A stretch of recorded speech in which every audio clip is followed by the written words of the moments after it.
Monsoon को लेकर मुख्यमंत्री पुष्कर सिंह धामी ने की मीटिंग। प्रशासन को अलर्ट मोड में रहने के दिए निर्देश। सड़कों और नालियों के काम भी पूरे करने के निर्देश।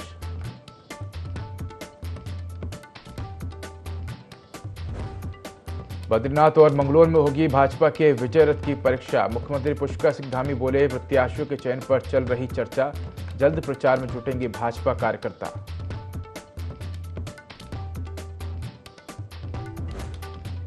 देहरादून के निजी अस्पताल में चल रहा केदारनाथ विधायक शैला रानी रावत का इलाज। सीएम धामी पहुंचे हॉस्पिटल, जाना विधायक का हालचाल। बाबा केदार से किए स्वास्थ्य लाभ की कामना।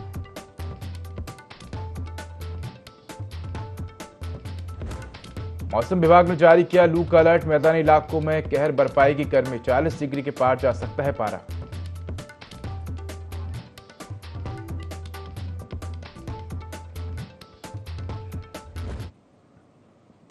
नमस्कार, मैं हूं उदय। देवभूमि लाइव में आपका स्वागत है। बुलेटिन की शुरुआत करेंगे तमाम बड़ी खबरों के साथ। 10 जुलाई को होने वाले विधानसभा उपचुनाव को लेकर सभी राजनीतिक दलों ने अपनी अपनी तैयारियां तेज कर दी हैं। वहीं बीजेपी जल्द ही प्रत्याशियों का पैनल बनाने के लिए विधानसभा संयोजक और प्रभारियों को जल्द भेजने जा रही है। इसको लेकर मुख्यमंत्री पुष्कर सिंह धामी ने कहा कि अभी तक लोकसभा का चुनाव था, अब विधानसभा उपचुनाव की तैयारी में पूरी तरह से जुट जाएंगे। प्रत्याशियों के चयन को लेकर मुख्यमंत्री ने कहा कि इस पर अभी चर्चा चल रही है, जल्द ही जनता के बीच में जाएंगे और उनका आशीर्वाद मांगेंगे। हम लोग चूंकि अभी लोकसभा का चुनाव चल रहा था, विधानसभा की तैयारी करेंगे। नहीं, देखिए, अभी चूंकि इस पर चर्चा चल रही है और हमारा प्रयास होगा कि हम जनता के बीच में जाएंगे और जनता से आशीर्वाद मांगेंगे। देश के साथ साथ उत्तराखंड में भी मानसून दस्तक देने वाला है। ऐसे में प्रदेश में विषम भौगोलिक परिस्थितियों के कारण हर साल आपदा जैसी संभावना बनी रहती है, जिसके लिए सीएम पुष्कर सिंह धामी ने अधिकारियों को निर्देश दिए हैं कि सारा प्रशासनिक अमला अलर्ट मोड पर रहे और आपदा आने की संभावना देखते हुए रोड और नालियों के काम के साथ साथ आपदा संभावित इलाकों में तैयारी रखे। बता दें कि सीएम धामी ने आपदा के लिए तैयार रहने को लेकर प्रशासन को निर्देशित कर दिया है।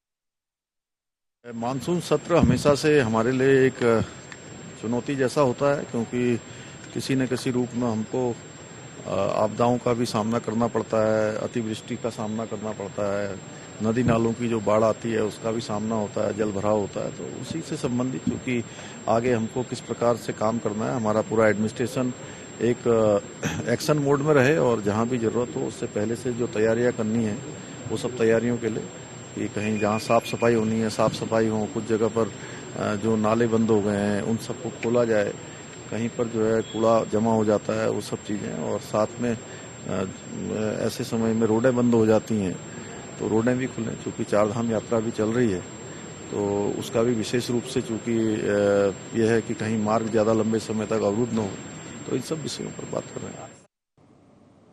बिजली के दामों में वृद्धि को लेकर जन संघर्ष मोर्चा के कार्यकर्ताओं ने विकास नगर पहुंचकर प्रदर्शन किया और उप जिलाधिकारी को सीएम के नाम ज्ञापन सौंपा। मोर्चा के अध्यक्ष रघुनाथ सिंह नेगी का कहना है कि विद्युत के दामों में जो बढ़ोतरी की गई है उससे आम जन प्रभावित हो रहा है। सरकार को अपने इस फैसले को वापस लेना होगा। साथ ही बिजली के बढ़ते दामों पर रोक लगाने की मांग की।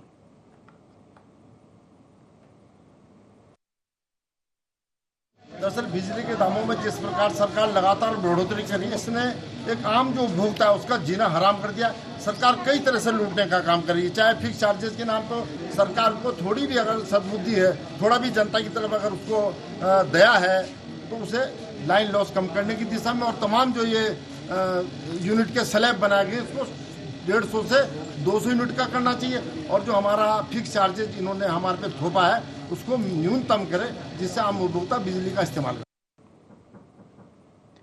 एक और जहां पूरा देश भीषण गर्मी से तप रहा है तो वहीं दूसरी ओर चंपावत के सिफ्टी क्षेत्र के ओखला दुंगा का कोयरा ताल में लोगों को भीषण गर्मी से राहत है। सिफ्टी क्षेत्र के पीएलपी गोविंद मेहर ने बताया कि रोज कोयरा ताल में दिल्ली, लखनऊ, नोएडा, हल्द्वानी, खटीमा, बरेली, लोहाघाट से सैकड़ों की संख्या में पर्यटक परिवार सहित पहुंच रहे हैं और ताल में नहाने का आनंद उठाते हुए गर्मी से राहत पा रहे हैं। वहीं पीएलबी गोविंद ने कहा कि प्रशासन ने पर्यटकों के लिए सुविधा और सुरक्षा के इंतजाम नहीं किए हैं।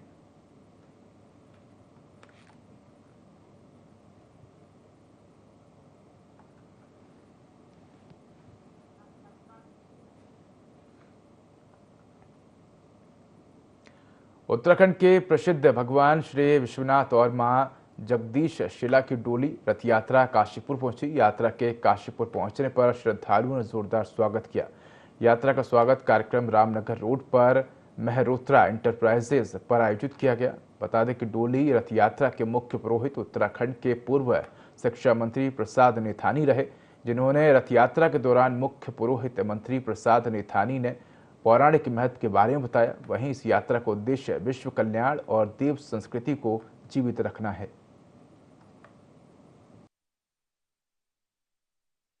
मैं अपने आप को बहुत सौभाग्यशाली समझता हूँ कि ये यात्रा आज हमारे स्थान पे आके इन्होंने हमें आशीर्वाद दिया और विश्व कल्याण के लिए बहुत समृद्धि की बात है।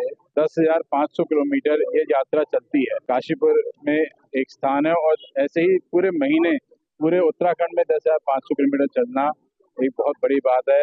हर पवित्र धाम जाती है, 1000 से ज्यादा मंदिर जाते हैं।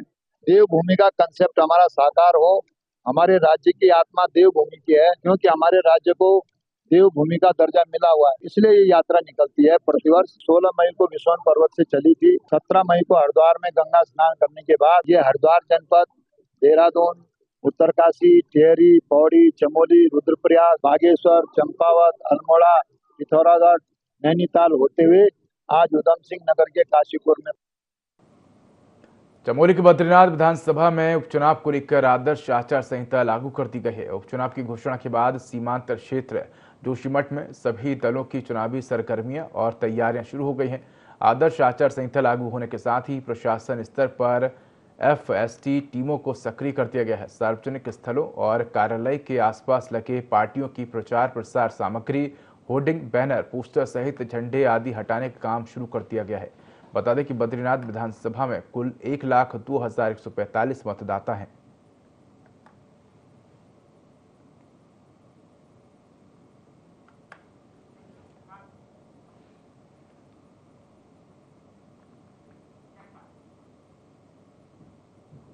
लोहाघाट ब्लॉक के सीमांत मटियानी ग्राम सभा के नकेला गांव में 36 साल के युवक महेश सिंह को भवन निर्माण के दौरान खुले हुए बिजली के तारों से करंट लग गया, जिसके बाद परिजन आनन फानन में लोहाघाट उप जिला चिकित्सालय लेकर पहुंचे, जहां डॉक्टर बीना मेलकानी ने परीक्षण कर उसे मृत घोषित कर दिया। साथ ही बताया कि मौत अस्पताल आने से पहले ही हो चुकी थी। वहीं मृतक के परिजन और जनप्रतिनिधियों ने इस घटना का जिम्मेदार विद्युत विभाग को माना है। वहीं विभागीय अधिकारियों का कहना है कि मामले की जांच की जाएगी। अस्पताल में आया था तो मृत अवस्था में आया था, उसका जांचें करी गई थी तो ईसीजी में फ्लड लाइन आई थी। उनके साथ वालों ने हिस्ट्री बताई है, करंट लगने से उसकी मौत हुई है घर में, और बस अब पोस्टमार्टम के लिए बॉडी को भेजा है। चाचा जी का जो देहांत हुआ है, विभाग की बहुत ऐसी लापरवाही है जिसकी वजह से हमने अपने चाचा को खोया है। जो हमारे चाचा भी 15-20 दिन पहले ही घर आए थे, इनकी आर्थिक स्थिति बहुत ही दयनीय है, कमज़ोर है, और ये कुछ काम कर रहे थे, घर का काम चल रहा था, जिसकी वजह से जो तार खुले हुए थे उसमें इनका हाथ टच हो गया और इनको करंट लग गया, जो जिससे इनकी डेथ हो गई। हम विभाग से और प्रशासन से ये मांग करना चाहेंगे कि इनके परिवार को आर्थिक सहायता दी जाए। घटना हमारे क्षेत्र में हुई है। ये मटियानी के नकेला क्षेत्र जो हमारा गृह क्षेत्र है उसमें ये घटना हुई है, और बताया जा रहा है कि उनको करंट लगा था। जब हम यहाँ पर पहुँचे तो वो जब 108 से उनको लाया गया, हॉस्पिटल में जब डॉक्टर ने एग्जामिन किया तो उनको डेथ घोषित किया। बहुत बुरी स्थिति, उनकी बहुत दयनीय स्थिति में हुए हैं, और पता चला है कि ग्रामीण उनके घर वालों के द्वारा कई बार विभाग को बताया कि ये लाइट के तार खुले हैं और इनको सही तरीके से लगाया जाए, लेकिन विभागीय लापरवाही अगर उनके घर वाले कह रहे हैं तो मैं समझता हूँ कि इसमें उनको ध्यान देना चाहिए। बहादुराबाद सिटकुल हाईवे समेत सुभाष नगर और हरिद्वार क्षेत्र में कई जगहों पर खनन विभाग ने अवैध खनन के भंडारण करने वालों पर शिकंजा कसने की तैयारी शुरू कर दी है। बता दें कि हरिद्वार में कई जगह अवैध खनन किया जा रहा है, जिसके लिए प्रशासन अलर्ट मोड पर आ गया है। साथ ही कार्यवाहक विभागों के अधिकारी अवैध गतिविधियों पर रोक लगाने के लिए छापेमारी कर रहे हैं। हरिद्वार खनन विभाग के जिलाधिकारी काजिम रजा ने बताया कि अवैध खनन के भंडारण पर रोक लगाने के लिए टीम गठित की गई है। हरिद्वार में अवैध खनन को लेकर अब प्रशासन सख्त नजर आ रहा है और कई जगहों पर छापेमारी की जा रही है। शिकायत मिली थी आपके द्वारा कि राजा बिस्कुट चौक से लेके और आगे तक के एरिया में अवैध भंडारण है जो रोड पे थे। अब पहले वो अपनी जगह में थे, उसके बाद नाला बना तो अतिक्रमण करके वो नाले की तरफ आ गए हैं। तो इसमें हम एक एसडीएम साहब के साथ संयुक्त जांच करेंगे, जिसके लिए हम क्या है पता लग जाएगा कि किसकी ज़मीन है, किसका क्या। अगर अतिक्रमण है तो उस पर भी कार्रवाई होगी एसडीएम साहब की तरफ से, रेवेन्यू की तरफ से जो भी होगी, और जो अवैध भंडारण है उन पर भी कार्रवाई। हरिद्वार के जिलाधिकारी और जिला निर्वाचन अधिकारी धीराज गर्वियाल ने मंगलूर विधानसभा उपचुनाव की तैयारियों को लेकर बैठक की। बता दें कि उपचुनाव में 1,19,930 मतदाता प्रतिभाग करेंगे। वहीं विधानसभा क्षेत्र में आचार संहिता लगते ही राजनीतिक दलों के बोर्ड होर्डिंग्स बैनर उतरवाने की कार्रवाई भी शुरू हो चुकी है। साथ ही सभी राजनीतिक दलों से वार्ता करके उन्हें चुनाव से जुड़ी जानकारी दी गई और उनके सुझाव लिए गए हैं। वहीं कलेक्ट्रेट में हुई बैठक में डीएम ने कहा कि विधानसभा उपनिर्वाचन को स्वतंत्र, निष्पक्ष और पारदर्शिता से कराने के लिए जिला प्रशासन वचनबद्ध है। मंगलौर विधानसभा के उपचुनाव के लिए 10 जून को घोषणा हो गई है और 14 तारीख से ही नॉमिनेशंस वगैरह दिए जाएंगे और ये नॉमिनेशन की प्रक्रिया हमारी जो है वो 21 जून तक चलेगी। 24 तारीख को नॉमिनेशन फॉर्म्स की समीक्षा होगी और 10 जुलाई को मतदान की तिथि है और 13 तारीख को इसकी काउंटिंग होगी और 15 तक हमारा जो आचार संहिता लागू है वो लागू रहेगी। उत्तराखंड की 2 विधानसभा, मंगलौर विधानसभा सीट और बद्रीनाथ विधानसभा सीट पर उपचुनाव की तारीखों का ऐलान हो चुका है। ऐसे में दोनों विधानसभा सीटों पर होने वाले उपचुनाव को लेकर राजनीतिक दलों ने अपनी तैयारियां तेज कर दी है। कांग्रेस के प्रदेश प्रवक्ता आशीषपाल सिंह बिष्ट का कहना है कि बद्रीनाथ और मंगलौर विधानसभा सीटों पर होने वाले उपचुनाव को लेकर कांग्रेस पहले से ही तैयार है और इन दोनों ही विधानसभा सीटों को जीतने का काम कांग्रेस पार्टी करेगी।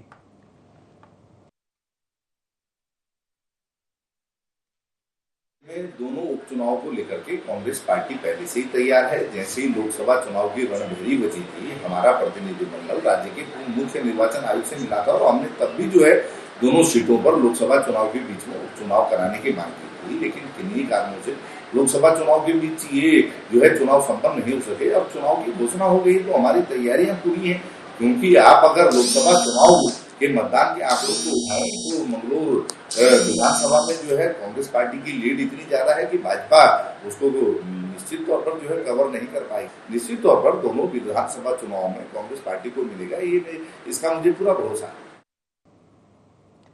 केंद्र सरकार ने जून महीने के लिए राज्यों को 1,39,750 करोड़ रुपए का कर राजस्व हस्तांतरित करने के आदेश जारी किए हैं, जिसके बाद सीएम धामी ने एक्स पर पोस्ट कर प्रधानमंत्री नरेंद्र मोदी और वित्त मंत्री निर्मला सीतारमण का आभार जताया। सीएम धामी का कहना है कि इस धनराशि से राज्य के विकास कार्यों को आगे बढ़ाने में मदद मिलेगी।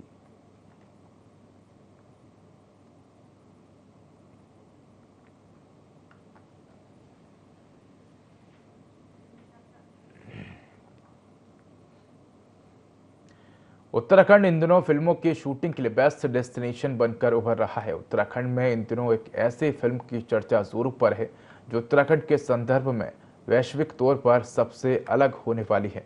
इस फिल्म का नाम है मीठी। फिल्म उत्तराखंड के मिलेट्स, पारंपरिक मोटे अनाजों और अन्य उत्पादों को लेकर बनाई गई है। फिल्म उत्तराखंड के खाद्य उत्पादों को लेकर ही बनाई गई है। फिल्म उत्तराखंड की मीठी मिट्टी के उत्पादों पर केंद्रित है। फिल्म में बताया गया कि देवभूमि उत्तराखंड की मिट्टी में किस तरह से अनाज पैदा होते हैं और ये अनाज किस तरह से इंसान के लिए देवतुल्य है। इस फिल्म का उद्देश्य पूरे विश्व में उत्तराखंड के अनाजों को प्रचारित और प्रसारित करना है। फिल्म का उद्देश्य हर व्यक्ति के जीवन में मिठास लाना है।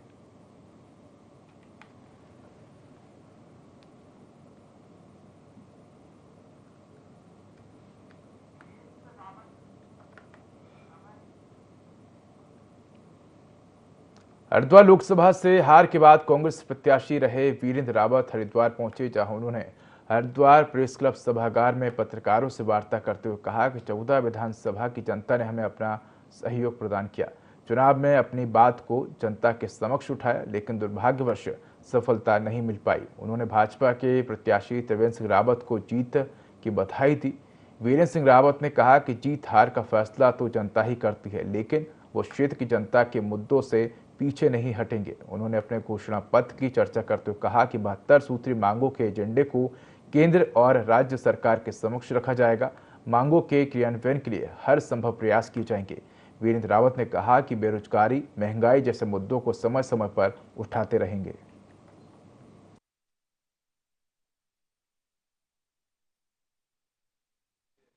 मैं जब चुनाव लड़ा तो 72 सूत्रीय मेरे कार्यक्रम थे, एजेंडा था, उसको लेके मैं जनता के बीच में गया। मैंने उस समय भी कहा था कि अगर मैं लोकसभा में सदस्य चुना गया तो लोकसभा के अंदर जो है इसके लिए संघर्ष करूंगा, और अगर दुर्भाग्यवश नहीं हुआ तो सड़क में इसके लिए संघर्ष करूंगा। मैं अपने इस 72 सूत्री एजेंडे को लेकर माननीय सांसद महोदय त्रिवेंद्र सिंह रावत जी से मिलूंगा और उनसे कहूंगा कि भाई अब तो डबल इंजन की सरकार है और कृपया करके जो है इस कार्य को करने का काम करें। और मैं इस संबंध में माननीय मुख्यमंत्री जी से भी मिलूंगा और उनसे भी निवेदन करूंगा कि ये 72 सूत्री एजेंडे को जो है, जो कार्यक्रम है हमारा, इसको हरिद्वार संसदीय क्षेत्र में इसको लागू करने का और इस पर कार्य करने का काम करें। उत्तराखंड के नैनीताल जिले की जीआई टैग वाली लीची तैयार हो गई है। वहीं ठेकेदारों ने लीची तुड़ाई का काम भी शुरू कर दिया है। कई लोगों को लीची तुड़ाई के कार्य में रोजगार मिला। बता दें कि देश के साथ ही विदेश में भी उत्तराखंड की लीची की मिठास जाएगी। नैनीताल जिले की लीची को जीआई टैग भी मिला है, जो अन्य लीची से अपने आप को अलग करती है। वहीं रामनगर, कालाडूंगी, इसके साथ ही चकलुआ आदि जगह की लीची की कटाई का काम बड़े पैमाने पर शुरू हो गया है। साथ ही लोगों का कहना है कि इस बार बारिश नहीं होने की वजह से लीची फूली नहीं है और जिससे उनको अच्छी आमदनी नहीं हो पाई है।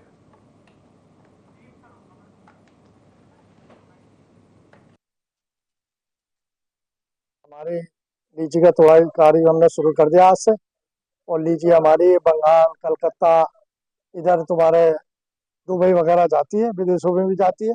मगर अब के बारिश ना होने के कारण फसल बहुत ही खराब हुई है, जिससे मतलब ये लगा लीजिए आप 40-50% नुकसान है ठेकेदारों को। हाँ, बारिश में फूली नहीं है और दाना भी छोटा रह गया और दाग बहुत आया।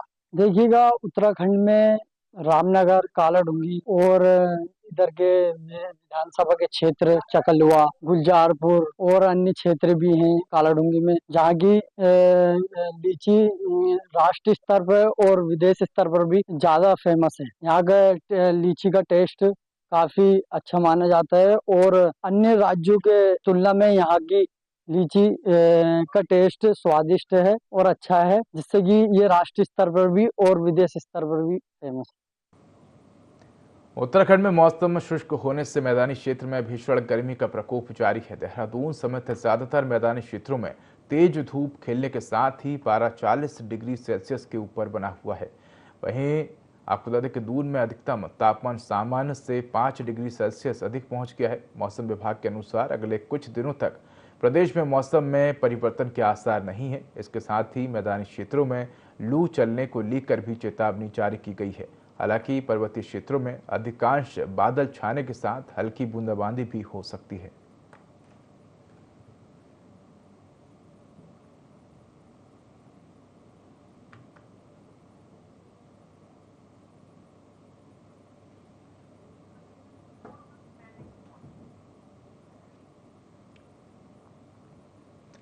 चंपावत जिले के बाराकोट क्षेत्र के चोमेल में शादी में शामिल होने जा रहे चंपावत निवासी पूर्व सैनिक पंकज पांडे की गाड़ी चोमेल रोड पर मंगोली के पास गहरी खाई में गिरने से मौत हो गई।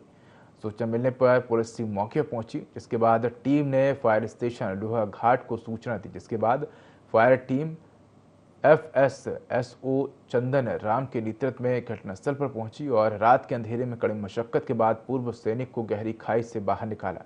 जिसके बाद सैनिक को लोहाघाट उप जिला चिकित्सालय पहुंचाया, जहां चिकित्सकों ने परीक्षण कर उन्हें मृत घोषित कर दिया।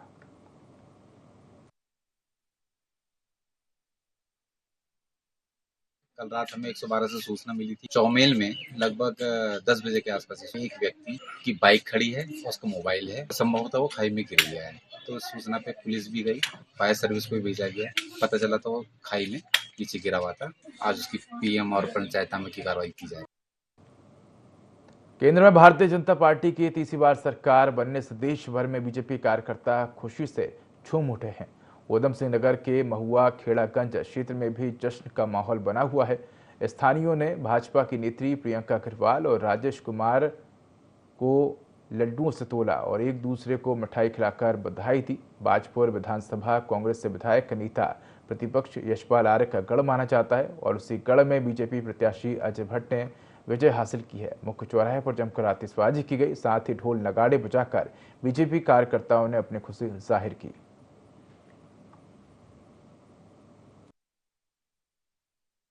तो यहाँ की जनता को मैं धन्यवाद करना चाहूँगी। जब इलेक्शन का टाइम था उस समय कटाई का टाइम चल रहा था, गर्मी भी बहुत थी, लेकिन बहुत अच्छे से वोटिंग का हुआ है।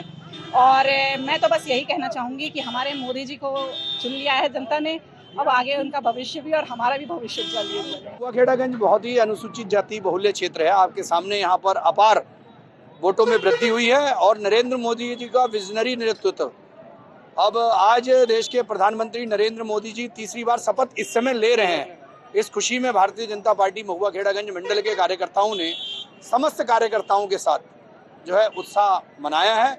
और निश्चित रूप से संविधान उन लोगों के लिए खतरे में है जो देश की उन सारी व्यवस्थाओं से लड़ते हैं जो आज तक उन्होंने लूट खसोट करी। और वर्तमान में नरेंद्र मोदी जी का जीरो टॉलरेंस का काम, ना खाऊंगा ना खाने दूंगा, वो जब भारी पड़ने लगा है तो उनको संविधान खतरे में नजर आ रहा है। नरेंद्र मोदी के लगातार तीसरी बार प्रधानमंत्री पद की शपथ लेने के बाद बगलामुखी उपासक अमर बालक शास्त्री ने हर की पैड़ी पहुंचकर मां गंगा की पूजा अर्चना करते हुए दुधाभिषेक किया और प्रधानमंत्री नरेंद्र मोदी के शपथ लेने की खुशी में हर की पैड़ी पर लड्डू बांटे। वहीं अमर बालक शास्त्री ने बताया कि पिछली 7 जून को हरिद्वार पहुंच गए थे और तभी से दिन रात प्रधानमंत्री मोदी के शपथ लेने तक कोई विघ्न न आने के लिए विशेष पूजा कर रहे हैं।